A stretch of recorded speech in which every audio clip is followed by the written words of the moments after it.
Call, please, Jamie. Present. Here. Here. Here. Here. Here. Here.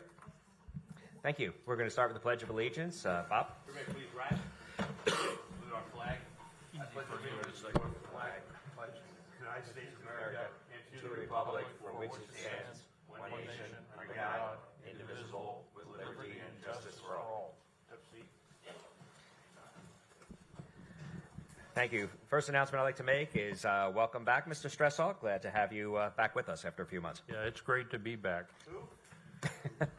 Okay, with that, looking for approval of the minutes. Does anybody make a motion? I just had one question, and I already talked to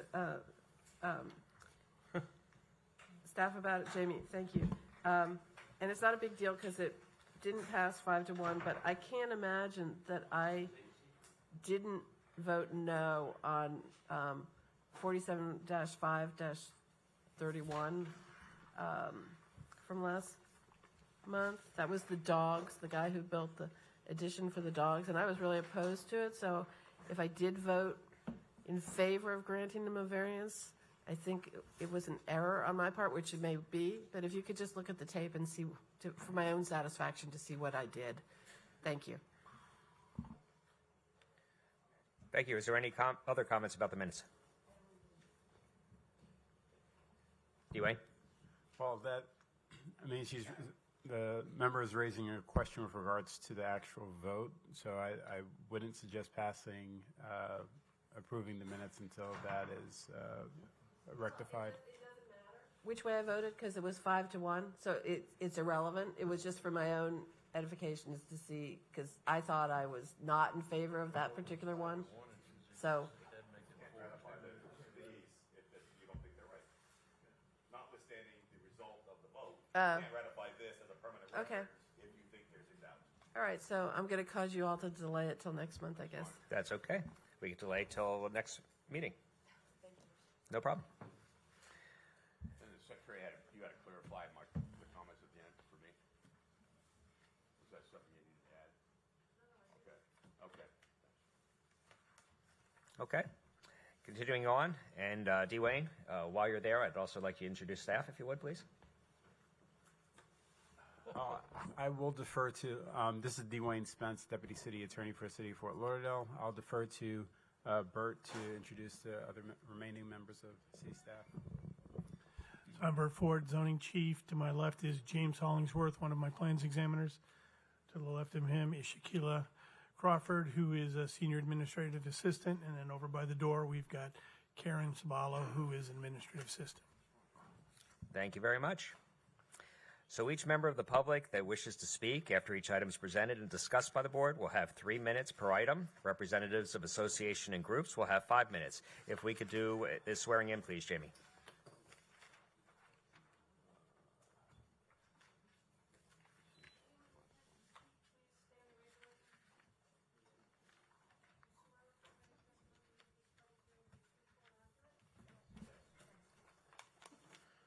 Okay, thank you. Our first item is case number 2303-0003, 5560 Northeast 26th Avenue. If we could hear any disclosures first. Milton? Okay. None. None. Okay. And I just did a site visit originally when this first came up, and of course was here at the original hearing. So, sir, your name and property address. A moment, please, Chair. Yes. Deputy City Attorney Dwayne Spence. Just for the record, this is a request for a rehearing.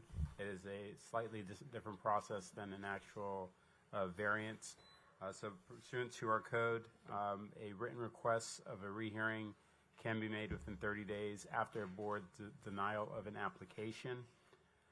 The request will include certain detailed statements with regards to the nature of the alleged error on part of the board.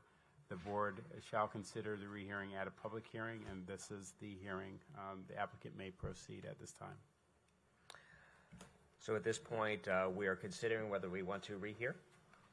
That is correct. And if the board chooses to rehear, it would be, the actual variance will be scheduled for a properly noticed hearing for the variance request, if you so choose to set a rehearing.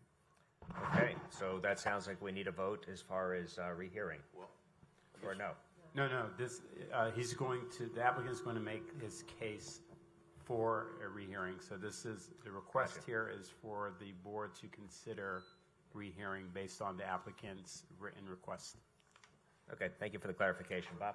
I just had a point of information. I couldn't remember, and I couldn't have any notes of what our original vote was when this came up. Does anybody have that? And if we're going to go down that road, if we get a little bit of back history on the item so I can refresh my memory. Yeah, I'm the same. Okay. Sir, in that case, I'm going to let you go. Okay, this is, Before you start, I have Okay. a question for Dwayne. Subsection A, little a, says that the applicant needs to file a written request within 30 days of the denial, which was back in 2023. Was there a written request? It is my understanding that he timely filed that written request. Just that this item has been deferred several meetings. I just The asked board members- because Bert's got to have a letter in the file from the applicant. He's saying yes, he does. So I guess we move ahead. Thank you. Well, I guess my question for the board members, you all have not received a copy of that? No? Have not. No. Do you want to move him to down one or two while we can review what you printed? You're going to print that for us? You want to move him down one so we can, and take the next case so we're not, so we can at least, Keep it moving along. Okay, that's a good idea, Pat. So we'll have you come up in a couple minutes. Okay. In that case, we're moving along. Let's go to the next case. Case number 240200001. Property address 1616 Southwest 17th Avenue. I'd like to take disclosures. Milton? Okay, Doug? None? None. Property visit. none. Okay, and I had a property visit as well.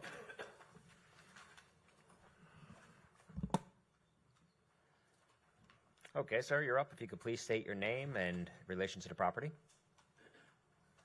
My name is Lawrence Walters. I'm the owner of the property. The property address is 1616 Southwest 17th Avenue. Okay, if you'd like to state your case.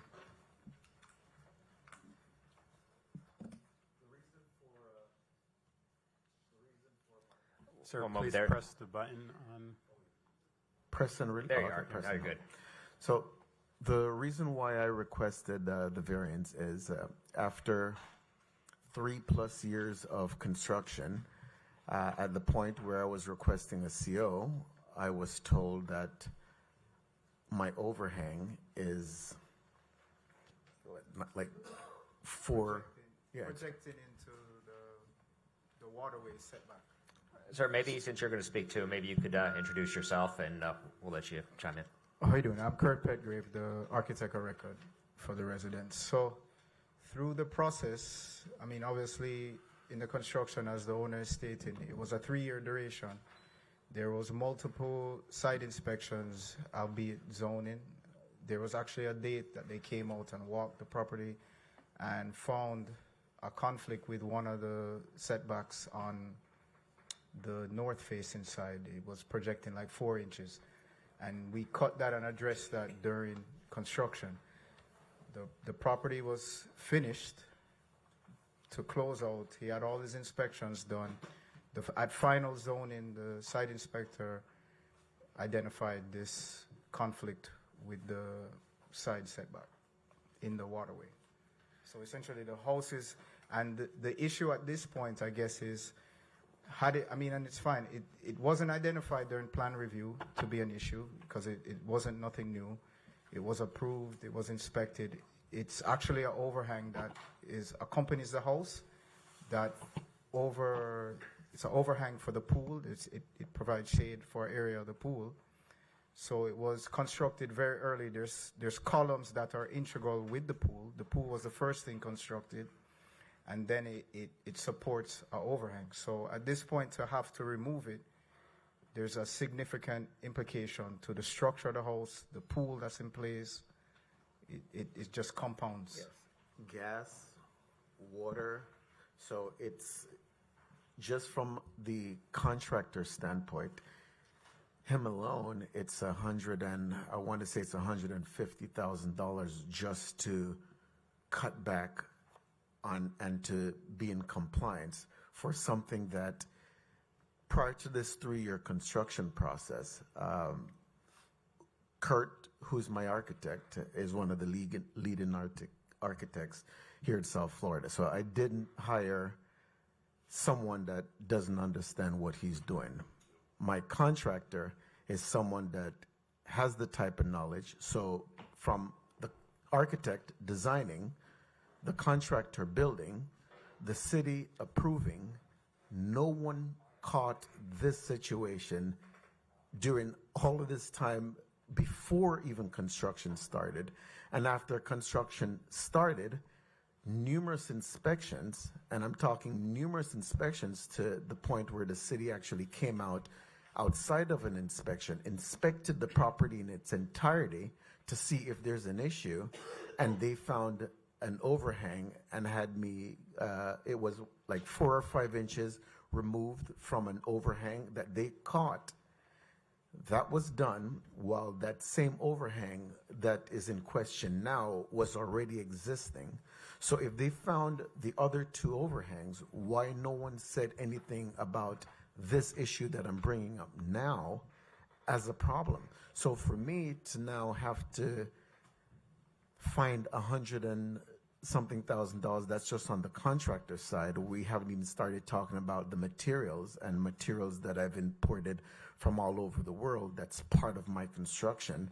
To now have to find that separate and apart from what my contractor has, it's a major impact on me for an issue that we're all humans, but it's not one person, it's not 2 persons, it's not 3 different entities that didn't catch this issue before. And that's the reason why I'm bringing it to the board now, because I want to get my certificate of occupancy, and this is literally the only thing that's stopping me from moving forward. And sorry, just to add, kind of this path to find resolution, because I have a good working relationship with Mr. Battle, so we met internally, he reviewed it with staff, and they said this was probably the best recourse to find some remnants of resolution on the issue. So. Thank you. Before we have questions, Fred, I just want to see if there's anybody from the public that wishes to speak to this matter. Mine's a procedural kind of thing. I wondered if the IT people can put what they have on the TV up there on our TVs, because I know that we don't need to be looking at the logo of the city of Fort Lauderdale.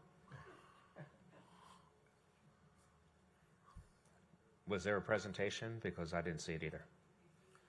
No, it was just the application. It wasn't. No, I want that picture with all the verbiage on ours in front of us so that we can see what's being said. Separate, you can't. Oh, okay. Learn something new every day. Thank you. Well, there we go. And the public hearing is closed, so let's see if we can bring it back to the board to see if there's any questions. Any questions from anybody on the board? I guess what does the city have to say about the missing, they agree with the applicant's points that certain things were missed until the end of the process? Is that something both parties agree with? I'll correct a couple of things that he said, in that zoning only conducts a final inspection. So it isn't like the zoning inspectors were out there every day and saw it being built. Also, the original permit came in with a different overhang, and they submitted a revision and made it quite a bit larger and closer to the water. And unfortunately, the plans weren't routed to the zoning department for review. So we didn't get a chance to look at it. But there are 5 different sections in the code that, in the ULDR, that state that because something isn't caught at plan review, it doesn't give them the right to build things that are illegal. And I have to object to one of the things he said in that the contractor isn't responsible for it. The contractor is absolutely responsible for knowing, and so is the architect, the local codes, the Florida Building Code, and the other code. And that's really what they get paid to do. And if they designed it against the ULDR, then that's an issue, even if we catch it or not. Do I have any other questions? Was there an up-to-date survey done prior to all of this construction being done? Yes, surveys are required throughout the construction process, and we've complied with all survey requests prior to, or as requested. I mean, the money aside, I mean, you have an overhang here that's already I'm not sure where your 25 foot is, but if your 25 feet is against the building, you already have a 3 foot that you're encroaching that was acceptable in the overhang rule. This whole overhang with the monoliths, this is not, to me, it's not an overhang. An overhang is an awning, it's something that's an overhang hanging by itself, it's this. When you start with concrete columns and a built-in roof that's hurricane rated, that's not an overhang, that's an extension. Yeah, it's referred to on the plans as it's a pool canopy. Okay, and all your plans show where your 25-foot line is, so it's not like anyone didn't know that you were in 25 feet. I mean, it's a pretty standard thing in this city that there's a distance of 25 feet from most wet walls. It's not like, and we're not talking about 4 inches. We're talking about the whole major structure is out of compliance. Sorry, go ahead. Is there anything else, Doug? That's commentary. Okay, thank you. Is there any other questions or any other comments of the applicants? Okay. Thank you. We're going to take it back to the board for a vote. Thank you. Any further discussion? Dwayne? I was just asking if you opened it up for the public to speak. I did. Okay, great, thanks. Yeah, that just happened while we were talking about trying to bring the TVs, the monitors down. I missed that, too. Can I ask a question of staff before? Go ahead, Pat. Bert, I know that it says in the ULDR that if staff makes a mistake, it's not tough luck. You know, it happens. But I'm just sort of surprised that the plans, you're talking about it having to be routed through the zoning department the second time, and it wasn't routed through the zoning department. But shouldn't your plans examiners know what the setbacks are? They absolutely do. But if they don't get routed the plans to review, But you're talking about the zoning people, but shouldn't the... they don't look for that. Everything is discipline oriented. Structural looks at structural, mechanical looks at mechanical. They don't really look at the others. So if I was building my house to a 0 lot line when I needed a 5-foot setback and it didn't go to zoning, nobody would catch that? Probably most of the time, no. Wow. There's a couple guys that are pretty diligent, but overall, they're just trying to get their work done and look at their own thing. Okay, so they're just laser focused on whatever their thing is, and We take in 30 to 35 applications a year. Yeah. And you got to get through it, or, there's okay. things that happen. Fred?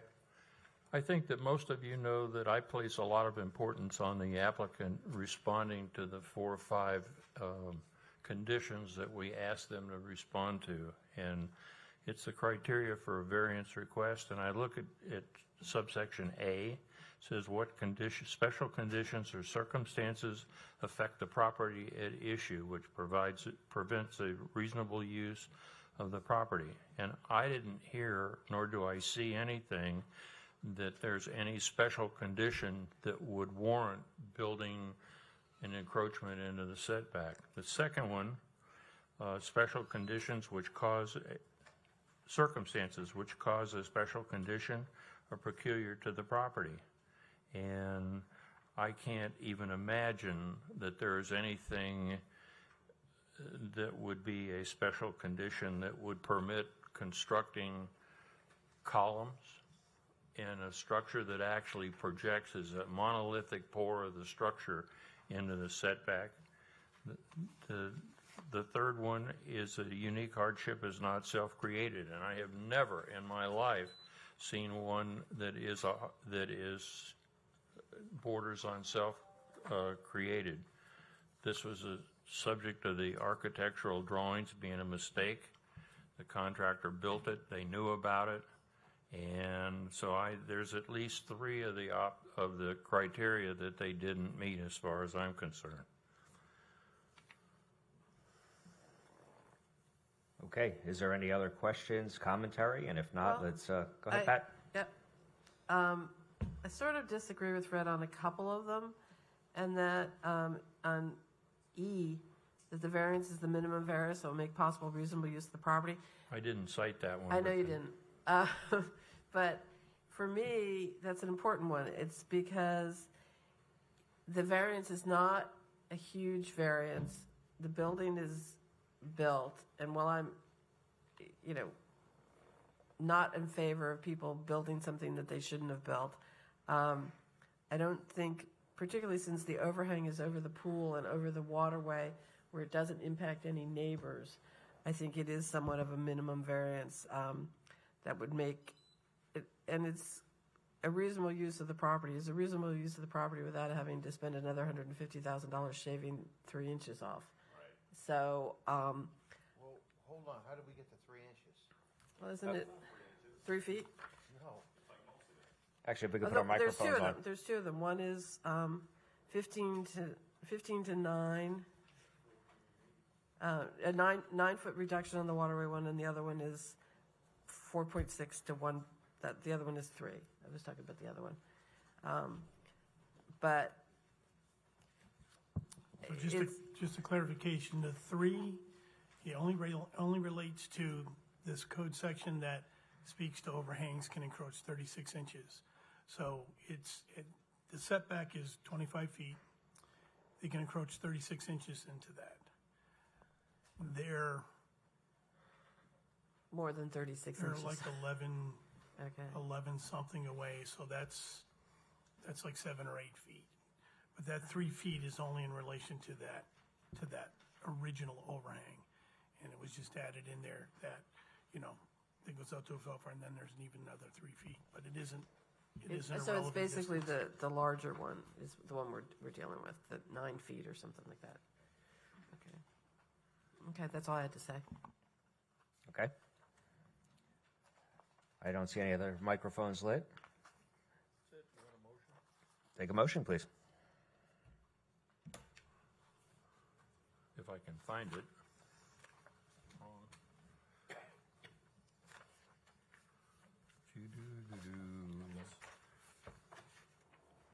I'd like to make a motion that we approve the application for a variance for section 47-5.31, dimensional requirements for RS8, requesting a variance from the minimum 25-foot corner yard setback.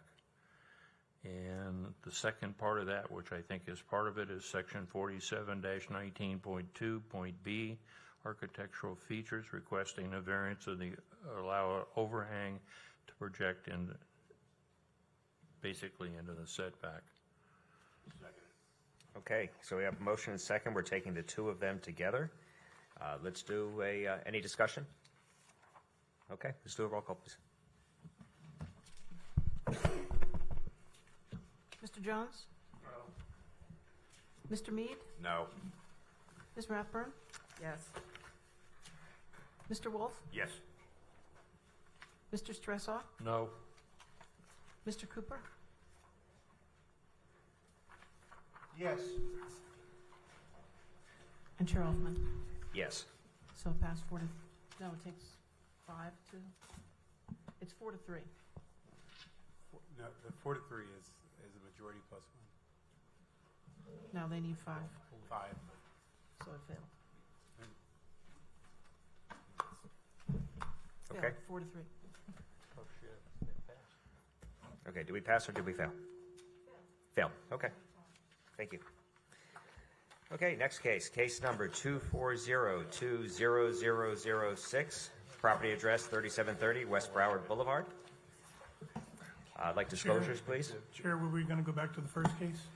Do we, She's got them right there. Just passing that out now. yeah, let me do this one, and then we'll have a chance to take a look at the documents. No, you can pass it out.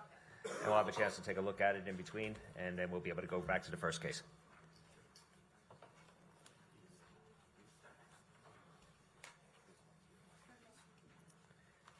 So for the 3730 West Broward Boulevard, I'm going to ask for disclosures. Milton? None. Doug? No. Fred? None. Bobo? None. Pat? None. Okay, and none for myself, too. So if you could please state your name and relation to the property? Yeah, good evening. My name is Diana Moise, and I'm representing the owner of the property and actually the business owner who rents the property. I have my colleague Cyril Saifo here with me, and also the owner and the business owner. And we're here to request a 10-feet variance for a 90-feet exposure to the main road, to the width of the property. Yeah, I have my colleague who will explain details. Sure. Thank you. Hi, good evening. Cyril Saifu. I'm a colleague of Diana's and the owner. Keep it quite simple. This is a auto repair business. It has a 90-foot frontage on Broward Boulevard. The owner was attempted to get a certificate of use from the city of Fort Lauderdale. He was told he needed, a business tax receipt. He was required to get a certificate of use. Certificate of use, the zoning review said the code requires 100-foot frontage on a right-of-way. He has 90 feet. So we did some research, and we're trying to figure it out. The owner of the property is here, and he's been the owner for a long time and also insured the property. There are 2 points. We believe there's a section of the code that we're asking the variance from, section 4718.4, which was adopted by ordinance C-9719, which was in 1997, which required the 100-foot requirement. This property, from our understanding of the owner, has been an auto repair shop of some sort, in parts, distribution, or sales, and it was also part of a larger parcel. This is one folio that the auto repair shop that he's trying to get this sort of use for. But the adjoining folios were also at some point, and the owner will speak to that, was also an auto repair parts thing from well before 1997, they believe. And that portion is in Plantation. This portion is in Fort Lauderdale. So there is a hardship because this was already there. The code changed in 97. I did some research on the ordinance history. I believe this section was adopted. There has been no changes to this ordinance till 2003 afterwards. There's been nothing previous to this. So this is, I believe, the adopted ordinance with this 100-foot requirement was required. So the owner's here. He'll talk a little about the history, but we believe it's just a matter of the code had changed. At some point, it may have had a bigger frontage because it was together with other folios. In fact, the extra 10 feet is on his property, which he also owns adjacent to it, which is just a landscape strip, which just as easily could have been on this property and making it 100 feet. So that's the difficulty that the owner is in, and the tenant has been there in business. He's been operating, and I'll leave it for the owner if you have a few words to mention the history of the property. And sure, sir, before you come up too, were you sworn in? Yeah. Okay, come on up and just introduce yourself, please. My name's Mike Chase.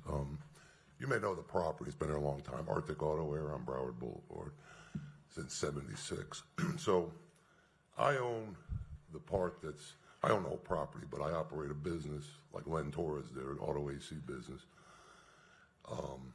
In the east side, it kind of looks like one property, but it's kind of funky because the east side is Plantation and the west side is Fort Lauderdale. Don't ask me how that somehow. Anyway, it's been an auto repair shop forever, and then the other side been an auto repair and parts department for AC parts. So George came in with his auto repair shop there, to rent that half. So we kind of worked together with each other. And then he had a problem, I guess, with his license for this 10 feet. that actually goes into a median with plants, and then my parking lot for my business. So, I told him it's not a problem, the 10 feet variance and so forth, being I own no property and I run my business here and he runs business here, so it's, not really affecting anybody. So, but I figured I'd have you explain it to you how the property was, because it's a little bit peculiar. Even with the fire department, when they come, Plantation does this side, Fort Lauderdale does that side. And then if they have a discrepancy, I got to say, well, you got to talk to each other, because, it's two different fire departments, and this guy says this and he says that. What do you want me to do, So it's kind of I don't know. I say comical, but it's not comical at times when the fire inspector's giving me trouble, but then they end up working it out. So anyway, if you had any questions, I was here to answer it about the property and the way it's set up. Okay, thank you. I'm going to open it up for the public first, and then we may have questions from the board, so don't go too far. Is there anybody from the public wishing to speak to this matter? Okay, seeing none, I'll close the public hearing. I'll bring it back to the board. Does any board member have a question for the applicant? Milton, your light's on. Did you have a question, or just, okay, leave it on. Okay, Bob. I didn't get a chance to check when it was at work, but, so you own both adjacent properties and the easements in the middle? Yeah, I own the whole property. I own the whole property, and there's a median that goes, from the sidewalk where Broward Boulevard is. Who owns the median? Huh? Who owns the median? Well, it goes into my property up to the corner. You own the median? Yeah. I mean, I assume I do. It's on the. I didn't get a chance to check it out. Yeah, yeah. So basically, the 10 feet, which is about the size of the row of chairs, goes from into that little median area. There's a couple of plants, and little thing, and then cars park on the other side of that median for my business. I didn't get a chance to look at it. I was just wondering, probably move the folio a few feet. Well, too. if you're looking at the building like this, because the front of the building faces north, it looks like one piece, but there's a little, in the parking lot, there's just a little grass thing with some plants that, it's about this wide, that separates the parking lots. Not the buildings. The buildings are pretty much attached. Just the parking lot. It looks like one big building. And that goes into in Plantation, the easement? Well, the easement is part of, from the beginning of it this way is Fort Lauderdale. Uh-huh. From there, that way is Plantation. So it's another jurisdiction, too. It's Plantation. Well, no, the media, or the part they'll ask for is Fort Lauderdale, and Plantation's the other side. I mean, folio lines you can move. That's pretty easy. The what? Lines of folios, you can move those. You can adjust those. You can answer that question. I think I know, I haven't answered you again, but I think it's going to end up being in two different cities, the That's same my folio. question, is going to move into Yeah, the it's going to put it municipality. in that portion that he needs is going to Right. end up in Plantation, and he's going to have the rest of it in. But does that prohibit, if you juggle a folio line over a little bit? When you have two jurisdictions on the I same don't know. folio, yeah, I and asked my guy at work. yeah, and then you have the building itself is continuous, so then part of the building's going to be in Well, then you Plantation. do land, though, or does this ordinance require you to have the building 100 feet? Yeah, we haven't looked at that. It was just, that seemed a little way more complicated. We didn't get to The that. folio is not that complicated. Well, the building actually goes to where the 10 feet would be. Okay. So, yeah, if you're looking at this line where the 10 feet ends, the building's over that. Because it looks like one, because it used to be, the front of where he's at used to be a car wash 100 years ago. Len Torres, bought that. He had Bell South Mobility there. I don't know if you remember when he put the phones in your cars and stuff. And then in 2000, he built the big warehouse in the back of that building. So that's kind of why it's, you know what I mean, in the pieces that it's in. But to try to change all that would be, I actually have three or four tax bills. There are? Okay. Yeah, so, because of the way it's, was done over time. Because like I said, he bought it in 1976, and then he bought next to it and added on, so. Go ahead, Pat. Did you close it? Yes. It is closed? It the is public closed. hearing? Okay.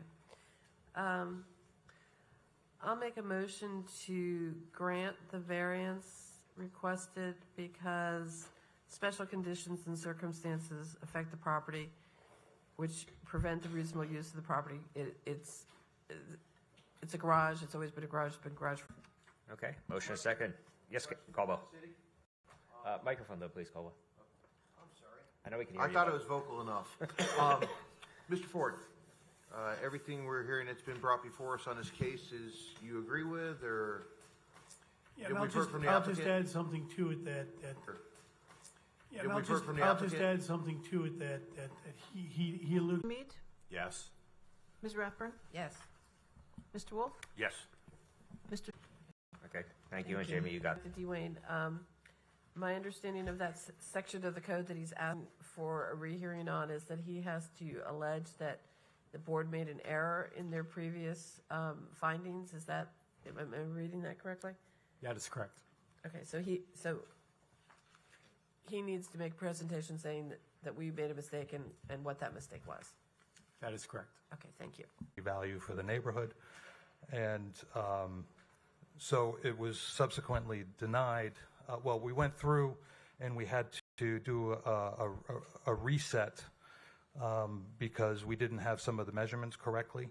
And I believe that during that second submission, some of the documentation was left out, in particular some of the photographs of why things were done the way that they were done on the Tiki Hut application. So the original secondary application was for a variance of 5.5 feet in height and 3 feet into the setback going closer to the water line, the canal side. So in this next go around, I would request a height of 14 feet just to kind of keep some of the pitch of the Tiki Hut, and an 8-foot or 2-foot variance. Just wanted to elaborate. I just kind of said yes with regards to the criteria of review. So there's 2 criteria. The code says that the rehearing, what you have to consider reasons for granting a rehearing. The first is that the reason is that a rehearing is not applicant nor discoverable or obtainable on the part of. Okay. The code says a detailed statement of the nature of any alleged error on the part of the board is to be required as part of his written statement to the board for a rehearing. Okay, in that case, should we see this, sir? Is there any discussion back at the board or a motion? Is a motion approved by an affirmative vote of 5 members of. Yes. And Chair Hoffman? Yes. 7-0. Okay, motion denied. Next case, case number 24020, property. And to build a completely different structure that is different than what he has now to the city. He may submit the bar is against submitting an application that is substantially similar to the past application for 2 years. So if there's an application. You were told is proper. The board's responsibility is to hear whether or not that the board believes that they made a mistake. And in this particular instance, it appears to be Different things here. So if you're coming back with the same request or something that's very similar, then you have 2 years. But if you're coming back with a substantially different application, there's no waiting period. Yeah, it would be rebuilt. exactly. Doug? None. Right? None. Caldwell? Good by the property. Okay, Pat and I had a site visit as well. Okay, sir, please state your name, relation to the property. Then you have done to help him to understand. The addition that's going to be to the west along that same line without having to jog it in. What was the taking? Was the road? Excuse me. 1978. Was the road the They widened the taking? road, yes. Okay, got it. Okay, Fred? Yeah, are we ready for a motion? Let me just see if there's any other questions. Doug, you had a question? I got a question. In the same place. Add 11 feet. Add 11 feet extra. Right now there is a wall, Right. That wall is going to be, we keep the wall. That's what I asked. You're Yeah. gonna, Yes, of Yeah. course. Yes. The lot is, I Chair. think it's 100 feet. Yes, of Yeah. course. Yes. The lot is, I Chair. think it's 100 feet. Yes, go ahead, Bert. Prior to your vote, Yes. I would just like to stipulate that if you do approve, that the variance doesn't include a couple of erroneous items that are on the plans that were submitted. One shows two sections, that those drawings aren't part of this variance. that overhangs on the sidewalk edge? Right. Yeah. That it cannot extend beyond the sidewalk. And then on one of the other sheets, it just shows a mini split air conditioning unit that's too close to the roadway as well, but it's stipulated that it's not part of this variance request, even though it's in the plans. Does that need to be in the motion, or just? That's an interesting question. Now we're back to, Documents in front of you include these items, and the record is clear that the variance does not pertain to those items because they actually extend outside of the property line. Motion, I need to add that it's for this structure only, and And you're saying they can't rebuild this structure no, either? I mean, how bad? Tying the structure to the non-conforming structure criteria percent damage, then you would have to rebuild. That you could rebuild, or 50%. Less than 50%, you would be able to. Well, there is a section of code that states that you can build a single-family resident on any non-conforming lot, Right, as long as you comply with all of the setback requirements. which he couldn't. Make sure it doesn't fall down. And before we do, Make sure it doesn't fall down. and before we do a motion, I know there's another question. Fred? yeah, it's not going to change my vote, but I have a question. Did you own when did you buy the property? We're going to take a vote back here. Thank you. So Pat, did you decide how you may want to phrase this? Since you Special circumstances and conditions exist, so I think he meets the criteria, and my motion is to approve the granting of the variance. Okay, motion and second. Any further discussion? Okay, let's roll call.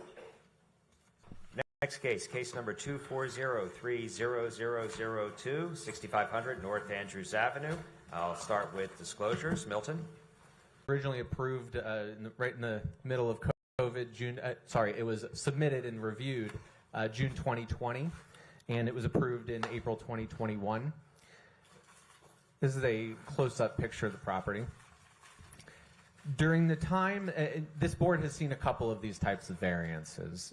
During the time that this was approved and also before this was approved, the city had differing interpretations and applications rooftop screening requirement.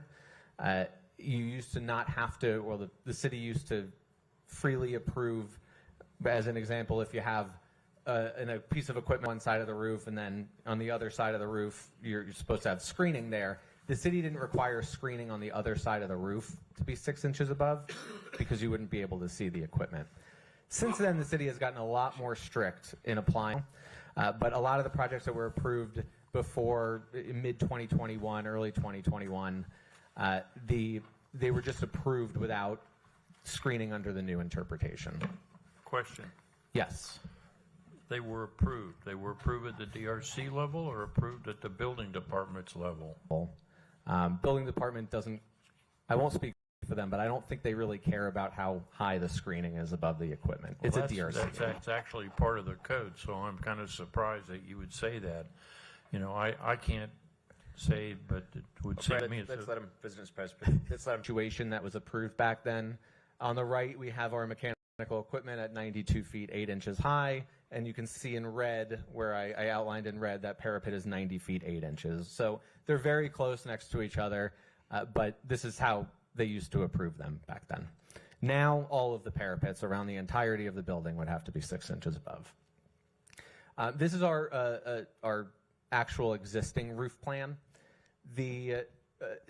during construction, you don't during the DRC approval process, you don't always know exactly what type of equipment you're going to have. That's not bought, paid for, spec'd out until you're doing your building permit drawings. But we get a pretty good estimate, and even here we were very close to what was actually approved. But you can see here, and this is the largest unit, and it's taller than the parapet where the arrow is pointing. We did a you can actually see the building in the picture here. So that's the view from there. And I don't know about you, I cannot see the. If you zoom in, you can actually sort of make it out, but from someone driving on I-95, you can't see the rooftop equipment here. And then third is from the neighborhood to the southeast, and these are multiple times for this type of variance. I'll say I've brought maybe 25%. I see a lot of this problem all the time, and I brought maybe 25% of them to this board because a lot of times we can find screening solutions. They're not pretty. You'll see some buildings downtown that have mesh screening or louver screening, and it sticks out like a sore thumb. It's not pretty, but we do find ways to do it, and it prevents us from having to come to this board. For this one, we don't have that liberty to add more screening now. We did do an analysis, and we even designed the screening of what we could possibly do. We designed it. We had the architect sketch it out, spec it out, and their letter is included in the backup, in your backup materials. What it would take to add the screening is 100 posts, 100 metal posts, each with 4 screws into the roof. So that's 400 screws.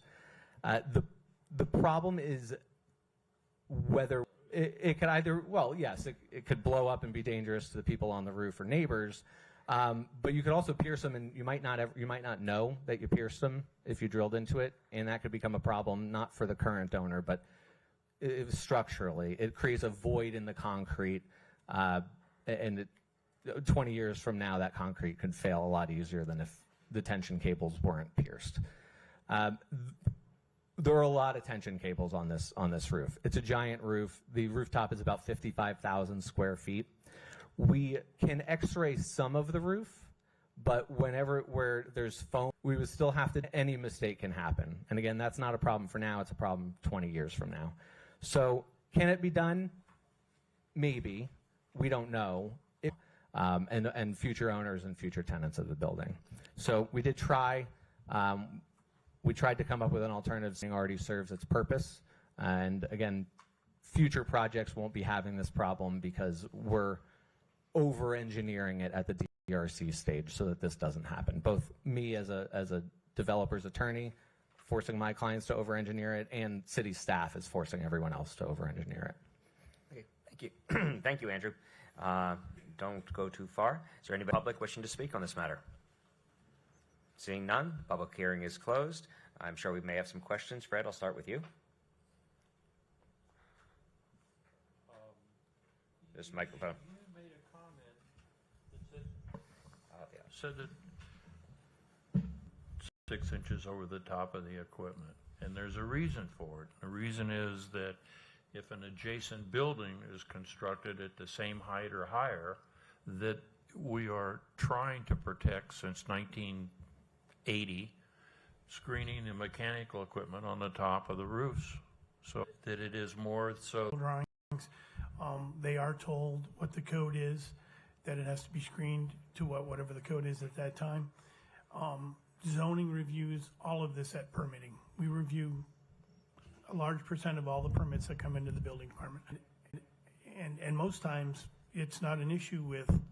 It was not, even if it was reviewed by the building department. So it was just really just a changing of interpretations and getting stricter, which is why you won't be seeing this in the future. Go ahead, Doug. I'm a little confused on the purpose of this. Is this about? Yes, and the code actually does not require screening on top of the equipment. So we could put a parapet wall. And if you couldn't see the equipment from the ground, it was properly screened. And then 20 or 21. Have a setback requirement of 25 feet. There is no room for interpretation on what 25 feet is. When you say you have to have screening 6 inches above the equipment, white. But your presentation this evening stated that the city missed it. Am I incorrect? You are. The city did not miss it. The city, my presentation explicitly, I'm sorry, Mr. Call. But now the code has changed and we're at that time. No, the interpretation has changed and the application of it has changed. The language is the same. But 56 inches above, but you're also not screening each individual section either. You're not taking 10 units and screening 10 units, so you have little pockets of screening. we would love to now if we could. We would love to. If you could. If we could, But if yeah. you designed designed it to do it, you could have. If we it has did- nothing to do with The interpretation and application of it was different when DRC reviewed an application of this code section, which came from, frankly, the mayor in mid 2021. So nobody did.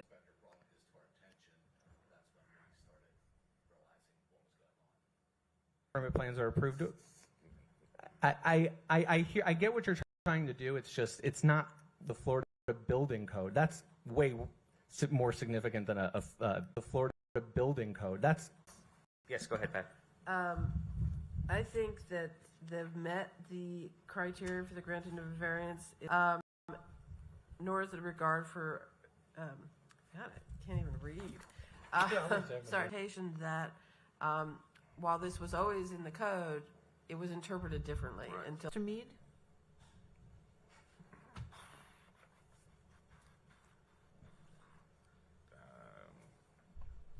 Yes. 003 2517 Southeast 21st Street. Residence, or is this a motel? This is 21st Street. I'm sorry, before you begin, I just want to see if we could have disclosures. So let me just do that real quick. And my architect here could probably explain it better, but it's a system that is cohesive and it would impact other neighbors. Second thing is there's no. Thank you. And I want to remind the board that the next case we have following this is going to be for the same thing in the same neighborhood across the street. Correct. Let's, if we could do a swearing in, Jamie. Thank you. I'd like to say good morning, but thank you. And they ended up not doing is sidewalk. So to make the, But you have a whole neighborhood. And flood is because there's a storm drain system, not only in this section, but also in the entire section to the west. I'm going to agree with you because they're running for re-election. Neither one of them have the. That's not what is going to be there. You have two houses now. Circumstances particular to the property, all opposed to it, and we have it submitted as such or not. That's when it kind of was or not. That's when it kind of held on to the properties. And your neighborhood has catch basins in it, other than the one that is on the extreme meets the requirements of the. With the sidewalks, these are built on city property. They're built to the planning and zoning board. On top approved in these new developments has been significantly 10-foot setback on a waterway. as it's written now, with that the